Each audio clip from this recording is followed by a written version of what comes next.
The paradox of chasing. Have you ever noticed, the harder you chase something, the further it seems to run from you? It's like a child running after a butterfly in an open field. The more they sprint and reach and flail, the faster the butterfly flutters away. But when the child stops, relaxes, and simply enjoys the breeze, that same butterfly gently lands on their shoulder. This is the paradox of life. The more you try to force it, the more it slips through your hands. We live in a world obsessed with chasing success, love, money, validation. But the ancient Stoics knew something most people today have forgotten. They understood a strange but powerful truth. Letting go is often the way to receive. Not giving up, not apathy, but detachment rooted in trust, not fear. Today, we're going to unlock the art of attracting without chasing. You'll learn the Stoic approach to manifesting good things in your life, not through force, but through flow.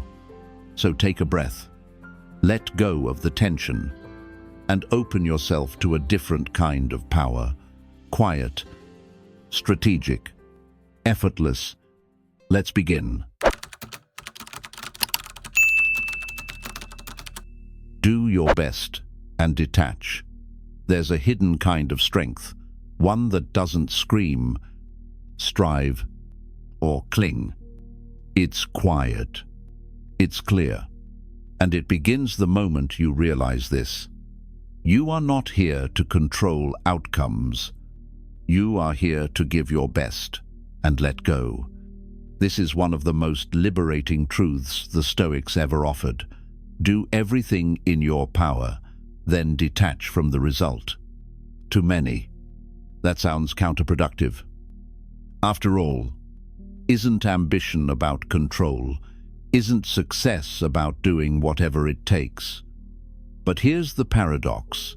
The harder you grip something, the more likely you are to strangle its potential. When you obsess over an outcome, when you can't sleep, unless it turns out exactly how you want, you become rigid. And when you're rigid, you stop adapting. You stop noticing new opportunities. You stop listening to the moment. Now, let's ground this in something real. Imagine this. You apply for your dream job. You write and rewrite your resume. You prep for the interview. You're confident. You show up on time. Answer questions thoughtfully. Even send a follow-up thank you note. You walk away feeling proud and maybe hopeful. But days go by. No email. No phone call. Silence. Your mind starts spinning. Did I say something wrong? Maybe I wasn't good enough. Should I have dressed differently? This spiral isn't helpful. It's the trap of outcome obsession when we hand our peace over to something outside our control. Now here's the Stoic way. You still apply. You still prepare with intention. You still give it 100%. But once you walk out of that room, you let it go. Because your part is done. That's detachment. Not laziness. Not indifference. It's radical clarity. You know what belongs to you and what doesn't. And what doesn't belong to you, how someone else decides. What life chooses to offer next. The speed or shape of the results. This idea runs deep in Stoic teachings. Epictetus reminds us, make the best use of what is in your power and take the rest as it happens. Marcus Aurelius tells us, you have power over your mind, not outside events. Realize this, and you will find strength.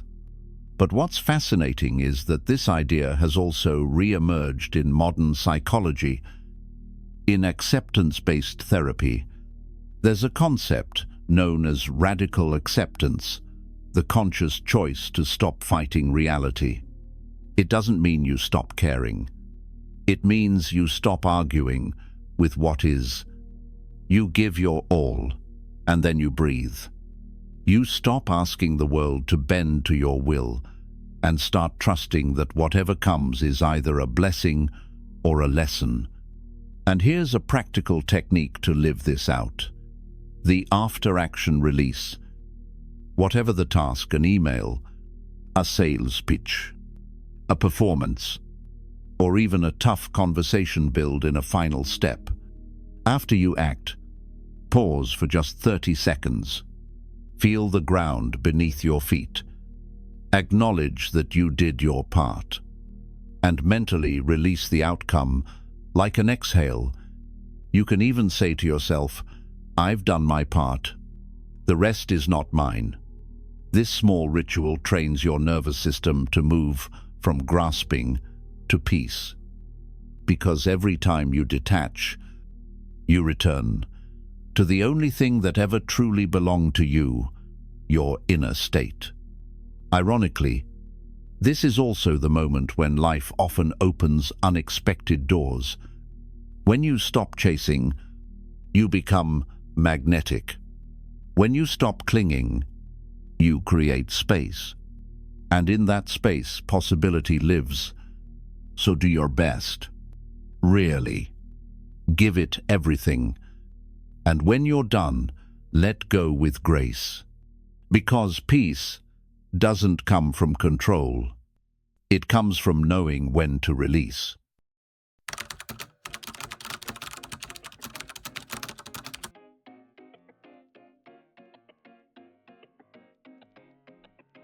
Let's take a moment to challenge what we've been taught about success. From a young age, we're told the formula is simple. Set a goal, build a strategy, work relentlessly. If you follow the blueprint, results will follow right. But if you've lived long enough, you know that's not always how it works. You can execute the perfect strategy, say all the right things, do everything by the book, and still nothing happens. Why? Because action without alignment is like sailing with the wind blowing against you. It's exhausting, it's discouraging, and eventually, it burns you out. The Stoics saw this clearly, long before the age of performance coaches and productivity hacks. To them, success wasn't just about movement. It was about internal order. A sense of being grounded, centered, intentional. They understood this one quiet truth. It's not just what you do. It's the energy behind what you do that makes all the difference. Have you ever been around someone who wants something too much? They say the right words, but something in their presence feels tight, needy, anxious. Now, think about the opposite. Someone who enters the room calm, present, unhurried, not loud, not forceful, just certain. Their presence carries weight. People listen. Opportunities seem to land in their lap. Is that luck, or is it alignment? This isn't just philosophical. There's science behind it. Modern neuroscience tells us that our brains operate on different wave states, like channels on a radio. When you're overthinking, pushing, or operating in fear, you're in high beta state. This is survival mode. You're reactive, scattered, gripping outcomes so tightly that you push them away. But when you slow your breath and shift your focus inward, you enter alpha state, a calmer, clear frequency. This is the space of creativity, presence, flow, and most importantly, this is where your nervous system tells the world, I'm not chasing, I'm already in alignment. So how do we tune into that frequency?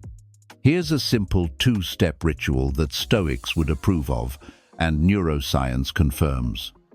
Step 1: morning visualization. Each morning, before the world grabs your attention, close your eyes and picture yourself already living the life you're building. Not one day, not after success. Now, see it clearly. The room, the pace, the people around you. Feel what it would feel like to be there. You're not fantasizing. You're training your nervous system to recognize that state as familiar. And what's familiar becomes possible. Step 2: ground in gratitude. After visualizing, list 3 things you're genuinely grateful for. Big or small, it doesn't matter. A warm cup of coffee, the way sunlight hits your desk, a friend who texted you, "I'm here." This isn't corny. It's neural rewiring. Gratitude moves you from a state of lack to a state of enough. And from that state, you act with clarity. You speak with confidence. You attract without begging. Let's zoom out. In the previous lesson, we explored the power of doing your best and letting go. But that's only half the equation. Detachment clears resistance. Alignment amplifies attraction. When the two work together, you move through life like water flowing downhill. You're not forcing anything. You're simply becoming a person who no longer needs to chase because your presence already speaks before your strategy does. So here's your Stoic reminder. Today, before you act, ask not just, "What am I doing?" Ask, "What state am I in?" Because aligned energy leads to effortless power. And in that space, results stop needing to be chased. They start arriving quietly, perfectly, and right on time.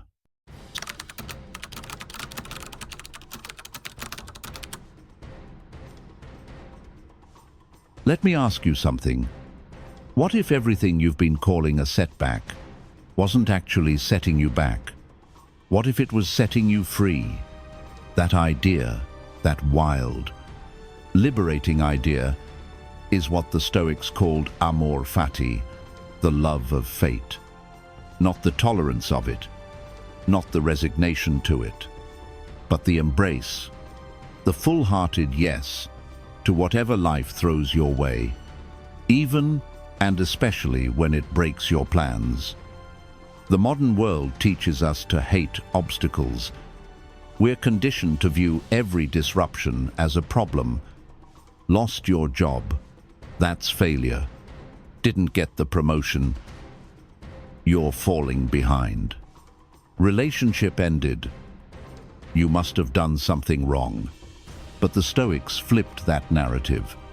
Marcus Aurelius wrote, "The impediment to action advances. Action, what stands in the way, becomes the way." Let that sink in. The very thing you think is blocking your path might actually become your path if you choose to walk it. This is the foundation of transformational thinking. Not, "How do I fix this?" but, "What can this turn me into?" Picture this. A man spends a decade building a career in corporate finance. He's respected, well paid, on the fast track to executive leadership. Then one Friday afternoon, without warning, he's let go. Restructuring.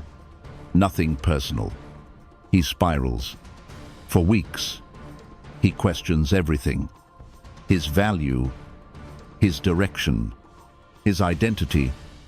But in the middle of that fog, a strange clarity appears. He realizes he's been running on autopilot, chasing prestige, not purpose. And slowly, something shifts.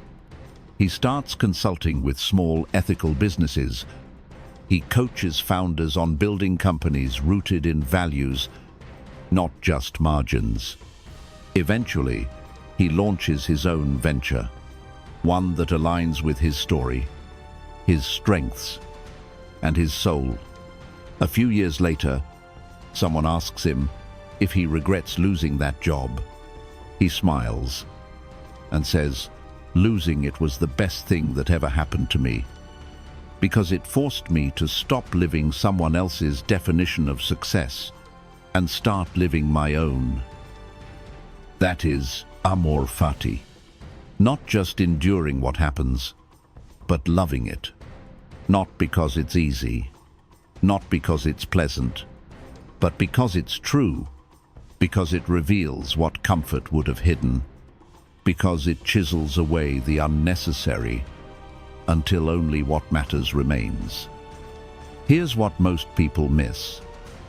Life's greatest gifts rarely come wrapped in comfort. They come in disguise. A failed launch that teaches you resilience. A breakup that wakes you up to your blind spots. A rejection that redirects you towards something better. Every time you think, "This isn't supposed to be happening," take a breath and consider the opposite. What if this is exactly what's supposed to be happening? Not to punish you, but to promote you, to expand you, to prepare you for something you never would have chosen but deeply needed. The key is this: don't rush to fix it. Don't numb it. Don't run from it. Listen. Let the setback speak. Let the pain teach. Let the failure redirect, because that's how transformation happens. Not when you avoid the fire, but when you walk through it and come out forged. Amor Fati doesn't mean passive acceptance. It means active surrender. It means meeting life, not with clenched fists, but with open hands, and saying, "I trust you, even when I don't understand you yet." That trust, that deep, unshakable trust, is what allows you to move forward without bitterness, to grow without resistance, to live without fear. So the next time life pulls the rug out from under you, don't just ask, "Why me?" Ask instead, "What is this here to teach me?" Because pain is a messenger. Loss is a doorway. Disruption is a compass pointing you toward who you're really meant to become. Love your fate. Not just the beautiful parts. Love the ashes, too. Because in the ashes, you might just find the fire that sets your true path ablaze.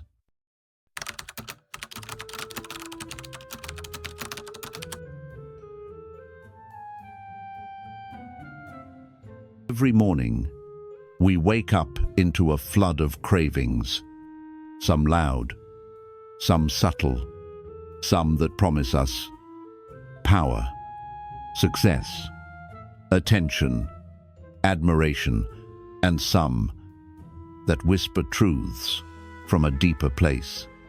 But here's the problem. We've never really been taught how to tell the difference between a true desire and a distraction dressed like one. Most people spend their lives climbing ladders, only to find the ladder was leaning on the wrong wall. Why? Because they never pause to ask, is this what I actually want, or just what I've been told to want? You see, not all desires are created equal. Some are biological. You feel them in your body, the hunger for survival, for safety, for pleasure. They're ancient, necessary, but primitive. Some are cultural, programmed into you through media, marketing, and the mouths of people who never questioned their own lives. They sound like, you need a six-figure job by 30. You should be married by now. If you don't own that car, you're behind. Then there are soul desires. Rare, quiet, inconvenient. They don't shout, but they don't leave. They pull at you in the silence. They return when the world goes dark. They say, create, serve, love, deeper, live, truer. The Stoics never taught us to kill desire. They taught us to refine it, to separate gold from glitter, substance from noise. Seneca said, "It is not the man who has too little, but the man who craves more, that is poor." What he meant was, it's not poverty of possessions that ruins people. It's poverty of clarity. Because when you don't understand your desires, you become a slave to them, chasing what others chase, fearing what others fear, living a life made of second-hand dreams.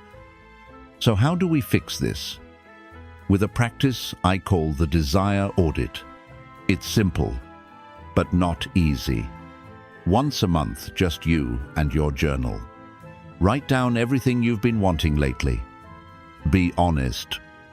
Be rough.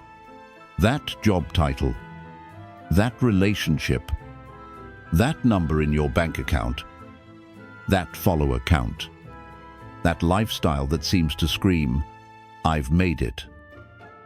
Then ask, where did this desire come from? Body, culture, or soul? Would I still want it if no one else could see me have it? Is this pulling me toward a deeper version of myself, or away from it? Sometimes, a desire that felt essential 2 weeks ago will look completely hollow under the light of reflection. And that's the point. Because clarity, not hustle, is what saves you decades of chasing the wrong thing. Let me tell you a story. There was once a young architect, brilliant, ambitious, full of fire. He was designing skyscrapers in New York, working with elite firms. But deep down, he couldn't breathe.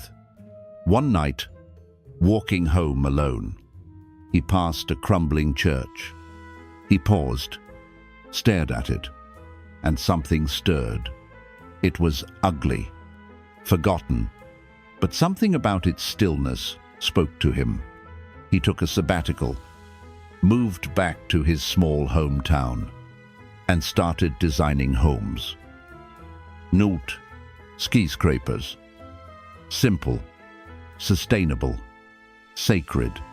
Today, his buildings don't win international awards, but they heal families, shelter communities, carry warmth. He says, "I thought I wanted to build towers. Turns out, I was always meant to build sanctuary." That's what happens when you understand your real desires. Desires aren't the enemy. They're just messages.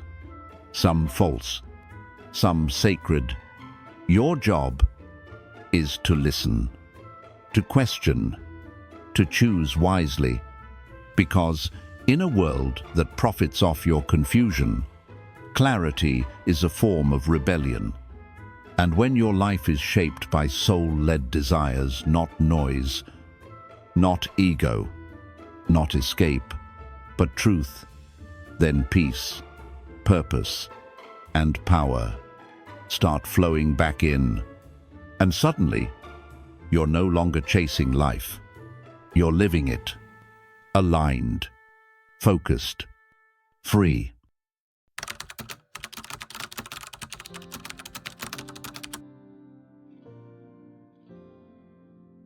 Every great life begins in the invisible, before a masterpiece hangs on a wall, before an empire rises from the ground, before a man becomes who he was destined to be. It all begins in a quiet moment in the mind as vision. Imagination is not childish fantasy. It's the architecture of reality. And yet, most people don't understand this power. They use their imagination to replay regrets, to worry about outcomes, to rehearse failure.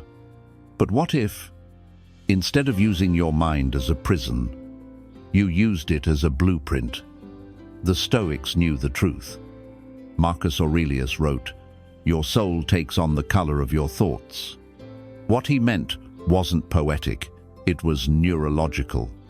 Modern neuroscience confirms this. The brain cannot distinguish between a vividly imagined experience and a real one. When you consistently imagine yourself rising, speaking with confidence, walking with poise, living a day that reflects your deepest values, your prefrontal cortex and parietal lobe light up just like they would if you were doing it in real time. You're not fantasizing, you're practicing reality, and your nervous system is listening. Over time, what begins as a script becomes a pattern. What becomes a pattern becomes a personality. And what becomes personality shapes your fate. But here's the part most people miss. Imagination without embodiment is just entertainment. You can't just see the life you want. You have to begin living like it's already happening, from the inside out.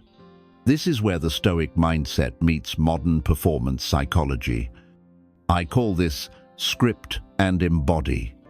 It's simple, but it's life-altering, if done consistently, every morning, before the world intrudes.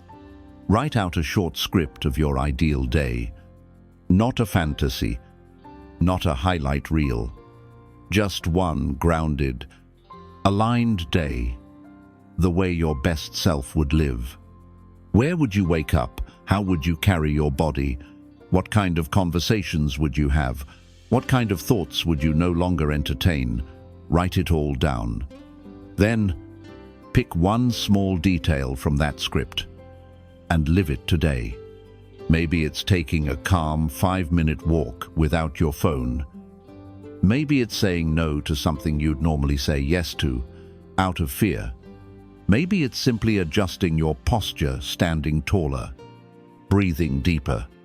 Small shift, same script, new signal. And here's the part that makes it profound. The more often you act in harmony with your ideal future, the more your brain rewires. Through a process called neuroplasticity, your internal default mode begins to change. Your emotional baseline upgrades. Your decisions align faster. And slowly, the world starts to respond to you differently. Why? Because you're not chasing outcomes anymore. You're radiating identity. And the world mirrors back the energy you carry. Let's make it even more practical. Let's say your vision is to become a calm, influential communicator. Someone whose presence commands respect without force. Your old self might rehearse fear before every meeting. Your imagination plays out rejection, embarrassment, self-doubt. But now, with intention, you imagine a different script. You walk into the room slowly. You speak with pauses. You breathe deeply. Ground yourself in silence before you answer. Even if no one notices on the outside, your nervous system does. Your self-image shifts. That shift is where reality begins to bend. This is what Marcus meant when he said, "The things you think about determine the quality of your mind." And when your mind becomes clear, calm, and intentional, so does your life. You don't become what you want. You become what you rehearse. Daily, deliberately, quietly. Imagination isn't some spiritual wish list. It's a Stoic strategy, a neurological upgrade, and your first act of creation.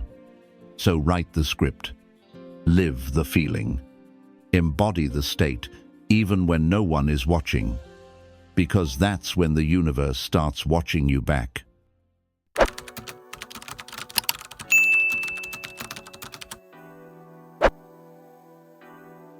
There's a strange paradox in life. The tighter you try to hold on, the more things slip through your fingers.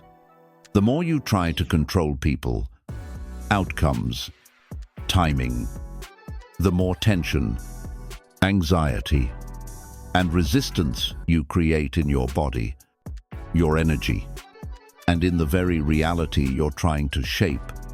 Seneca, the Roman Stoic, put it simply, true happiness is to enjoy the present without anxious dependence upon the future. Read that again. Not just enjoy the present, but enjoy it without anxious dependence. That's surrender in its most powerful form. Now, don't confuse this with weakness. Surrender doesn't mean you stop caring. It means you stop gripping. You still act. You still show up. You still prepare. Commit. Create. But once you've done your part, you let go. You release the outcome. You trust the timing. You soften your grip on how life is supposed to unfold. Why? Because clinging doesn't create results. It creates resistance. You don't manifest from a state of control. You attract from a state of trust. Let's talk science for a second. When you're holding on too tight, mentally, emotionally, physically, your body goes into chronic stress mode. Your cortisol spikes. Your breath shortens. Your prefrontal cortex, the part of your brain responsible for decision-making, starts to shut down. You enter fight or flight. You're no longer creative. You're no longer magnetic. You're simply surviving. Letting go, even briefly, resets the system. In fact, one of the simplest and most overlooked tools for surrendering in the moment is what I call micro-surrender. Here's how it works. When you feel resistance, rising stress, frustration, obsession over how something should go, you pause. You breathe in slowly through your nose. And as you exhale, you silently say to yourself, let it be. That's it. It's not about giving up. It's about stepping out of the mental tug-of-war long enough to regain clarity. That one breath breaks the cycle. It tells your nervous system, we're not in danger. It tells your subconscious, we trust the process. It tells the universe, we're open to receive. This is how surrender becomes power, not passivity. And it's not just spiritual wisdom, it's tactical. Imagine you've just submitted a huge proposal. You want it badly. You've worked for weeks. Now your mind starts spinning. Did I say the right thing? What if they don't like it? Should I send a follow-up already? This loop doesn't improve your chances. It drains your energy. Now try this instead. You breathe. You exhale fully. You relax your shoulders. And you whisper out loud or in your mind, I've done my part. Let it be. That energy, calm, present, centered, makes you magnetic to whatever's aligned. Because peace attracts. The Stoics weren't about passivity. They were about clarity of effort and freedom from outcome.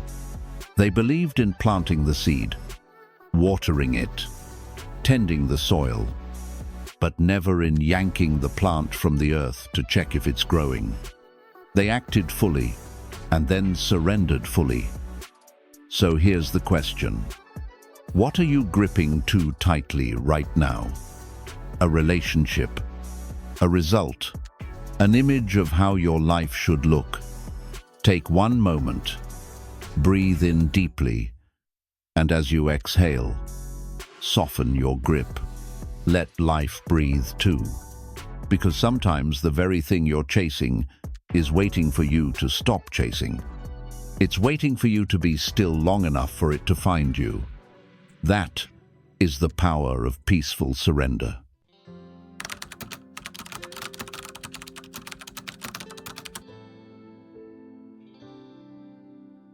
We live in a world that treats happiness like a trophy. You get the job, then you can smile. You find the right partner, then you can feel whole.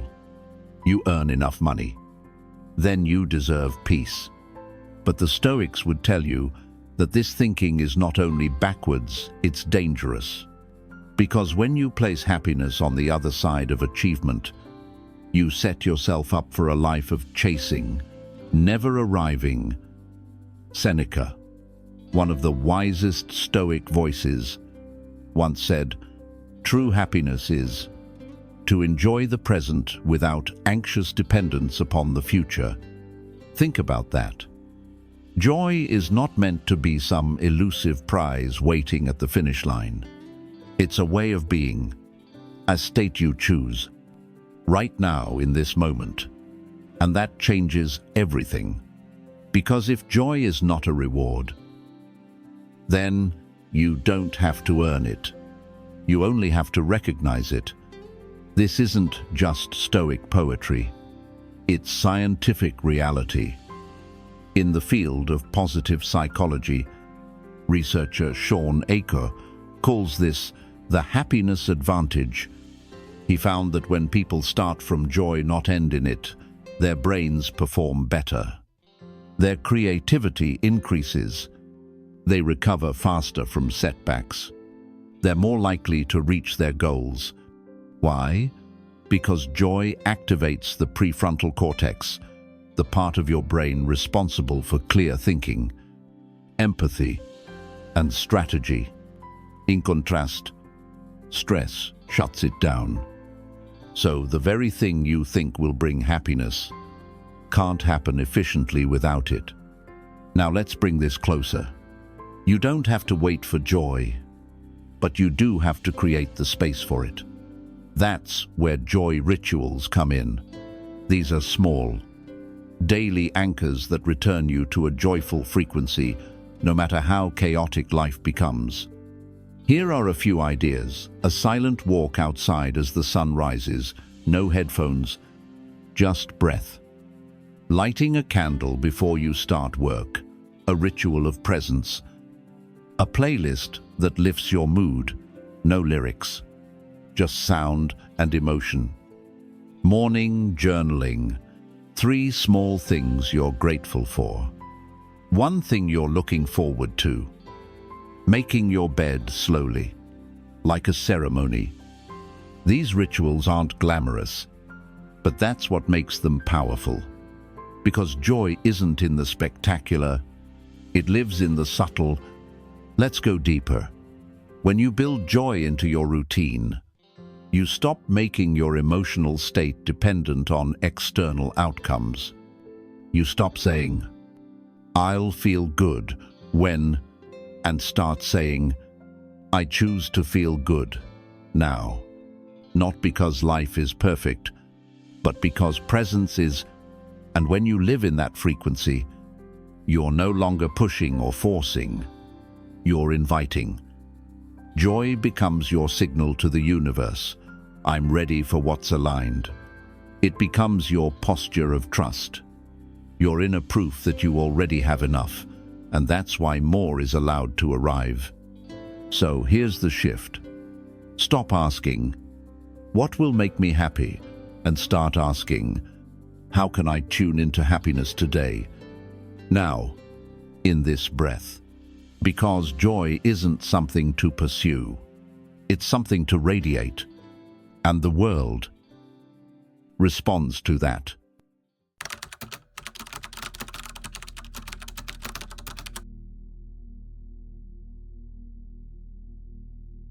We were conditioned to believe joy must be earned. That we must first struggle, then arrive. Work hard enough, then feel worthy. Fix every broken part of life, Then, finally, we can breathe. But here's the hard truth. That day, the one when life is finally perfect enough to be happy, rarely comes. There's always another task, another problem, another almost. And that's where the Stoics once again offer a quiet revolution of the soul. Seneca, the Stoic statesman and thinker, wrote, "True happiness is to enjoy the present without anxious dependence upon the future." That's not a motivational quote. That's a call to spiritual defiance. It's the refusal to delay your joy. It's the decision to stop waiting for life to give you permission and instead bring joy to life. You see, the Stoics weren't obsessed with pretending life was beautiful. They were obsessed with not needing it to be in order to find beauty. To them, joy wasn't a reaction. It was a philosophical position, a stance you take, a frequency you emit no matter what's collapsing around you. Let's pause for a second. Think of someone you've met who radiated a kind of peaceful joy, not giddy, not fake, but a deep, steady contentment. They didn't talk about it. You could feel it. They weren't loud, but somehow the room shifted when they entered. This kind of joy isn't loud. It's grounded. It doesn't sparkle. It glows. That's the frequency we're talking about. And it's not accidental. It's cultivated. Science agrees. In positive psychology, researcher Sean Achor found something counterintuitive. Happiness isn't the result of success. It's the precursor. He calls it the happiness advantage. When we're in a joyful state, productivity increases by 31%. Creativity triples. Resilience spikes. Immune fonction improve. Why? Because joy places the brain in an optimal state, not for fantasy, but for function. From a neuroscience lens, it activates your prefrontal cortex, improves emotional regulation, and decreases cortisol. It literally rewires your brain to perform better. Joy isn't soft. It's neurobiological leverage. So, how do you get there? Not by waiting, but by wiring it in every day. This is where joy rituals come in. Think of them as tuning forks for your soul. Small acts done with intention, not obligation. Here are a few examples. First, light ritual. Open the window. Let sunlight touch your face. Say, "I'm here. I'm alive." Coffee in silence. No phone. No rushing. Just sip. Feel warmth. Breathe deeply. Music immersion. 5 minutes with headphones. No lyrics. Just vibration and mood. Gratitude. Scribble 3 things you're grateful for. Not big things, real ones. Like the softness of your blanket. Micro-praise. Look in the mirror and say one kind thing to yourself. Out loud, especially on hard days. These aren't about being productive. They're about being present. And when practiced daily, something changes. You stop saying, "I'll be joyful when I get there," and start saying, "This moment is enough to hold joy." Not because it's perfect, but because you are present enough to feel it. That's the shift. That's the power posture of a Stoic. Because when you live in that frequency, you stop chasing and start attracting.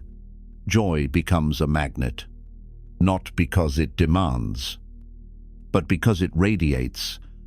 It whispers to life, "I am already full. What's meant for me can come, but I'm not empty without it." And here's the beautiful paradox. The more you choose joy now, the more life responds. Not because joy is a bargaining chip, but because it puts you in alignment with the abundance already present and prepares you to receive more of it.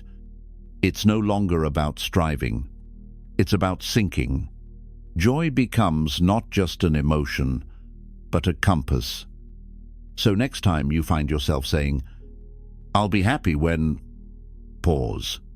Ask instead, what if joy is the doorway, not the destination? What if tuning into it now is the very thing that brings everything I seek closer? And breathe that in. Because joy isn't waiting at the end of the road. It's been walking beside you the whole time, quiet, patient, ready. All you had to do was notice. We've been taught to hurry, to measure success by how fast it arrives, to look at someone else's chapter 20 and wonder why we're still on chapter 3. But wisdom, real wisdom, whispers something radically different. Slow down. What's meant for you doesn't need chasing. Because timing isn't just a calendar metric. It's a force. And the Stoics understood that deeply. Seneca once wrote, "Time discovers truth." And truth, whether in relationships, purpose, healing, or success, arrives when it's ready, not when we're desperate for it. Think of all the moments in life when something didn't happen and you were frustrated. You didn't get the job. That person didn't choose you.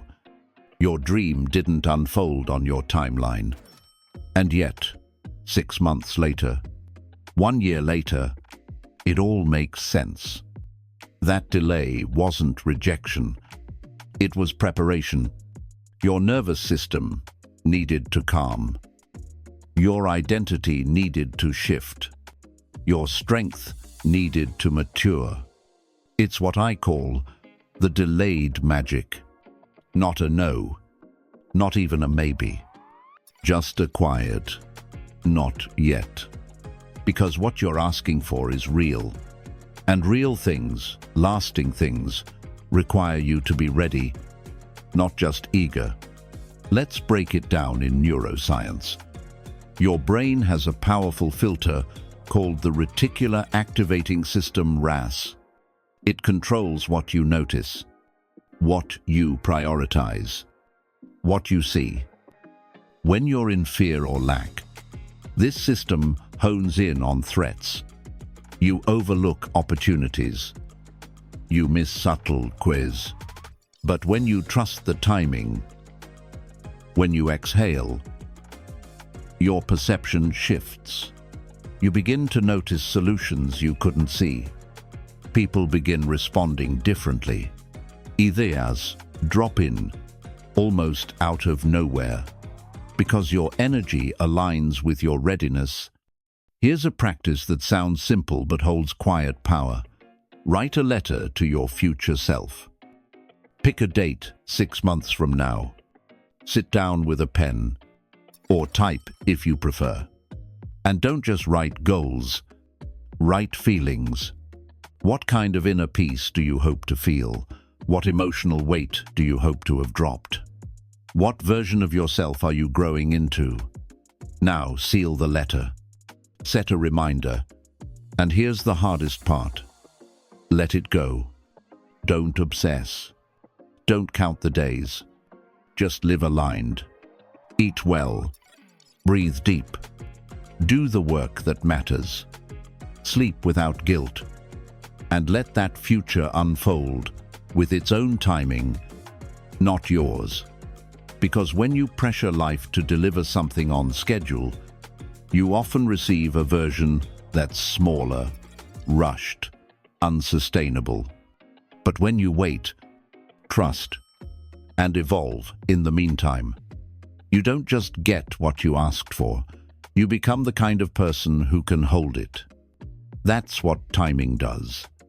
It strengthens your container, so the blessing doesn't overwhelm you. So next time you feel behind, pause, look up, breathe in, and remind yourself, I'm not late. I'm not early. I'm right on time for what's truly mine. Because the truth is, you don't attract by chasing. You attract by becoming, and what belongs to you is never in a rush. It's simply waiting for you to be ready.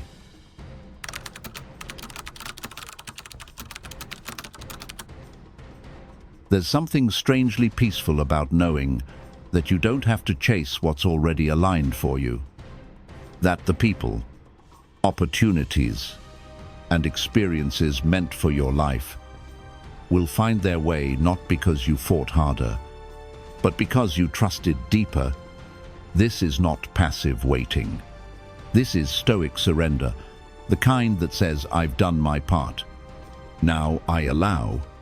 In a world that tells us to push, pursue, hustle, conquer, this may sound like defeat. But to the Stoic, it's the highest form of discipline, because letting go of attachment is not weakness. It's strength under control. It's the kind of power that says, I trust my preparation. I trust my path. And most of all, I trust timing. The law of attraction, as it's often presented, says, focus, visualize, attract. But Stoicism reminds us, you're not here to manipulate the universe. You're here to merge with it. That means not obsessing over outcomes, not begging for signs, not forcing doors that aren't ready to open. Instead, you show up, you do the work, and then you release control. Why? Because what's truly meant for you doesn't need to be wrestled. It needs to be welcomed. Let me tell you a story. There was once a woman who spent years auditioning for her big break. Every rejection felt like a death sentence. She became bitter, exhausted, empty, until one day she shifted. She still showed up, still practiced, still worked, but she stopped clinging. She let go of the desperate energy. She stopped trying to impress and started expressing. She simply became available.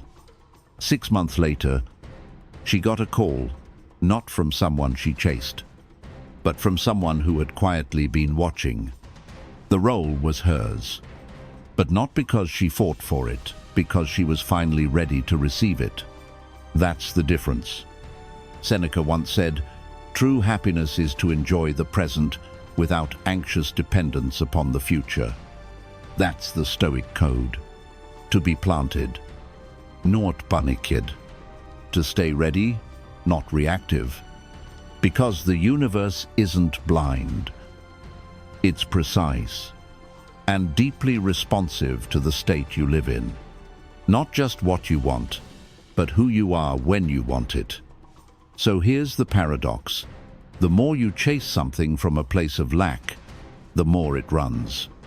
But the moment you lean back, grounded in self-trust, a strange thing happens. What's yours not only stops running, it starts walking toward you. Because you're no longer a beggar of fate. You've become a magnet for alignment. Want to embody this wisdom? Here's something simple yet powerful. Write a letter to your future self. 6 months from now. Tell them what you're working toward, what you're learning, what you're choosing to release, and most importantly, what you're ready to receive. Seal it. Set a date to read it. Then go live. Not in waiting, but in becoming. Because when you become the person who's ready, the life that's meant for you won't be far behind. Remember this. You don't need to chase your destiny. You just need to rise to meet it. Let go. Stand tall and let what belongs to you find you.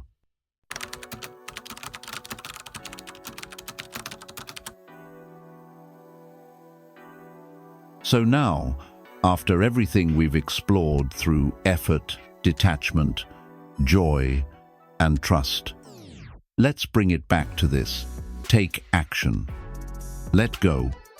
Align. Receive. That is the dance of life. The Stoic path to attracting what's truly meant for you. Not through fear, not through obsession, but through clarity, grounded energy, and a deep, quiet surrender. Because the truth is, you don't have to fight for what fits your soul. You simply have to make space for it. So let me ask you something. What are you ready to release today? A fear, a deadline that isn't real, an old identity that no longer serves you. Whatever it is, breathe it out. You don't have to carry it anymore. And if this journey spoke to something inside you, this quiet wisdom, this calm power, this feeling of yes, this is how I want to live, then stay with us. Subscribe to the channel if you're ready to keep walking this path of clarity, self-mastery, and peaceful strength. And leave a comment below. What's one thing you're choosing to let go of? Starting now. Let's grow together. Let's release and rise. Because what belongs to you has already started its way toward you. You just need to be ready to receive it. In peace, in power, in presence. See you in the next video.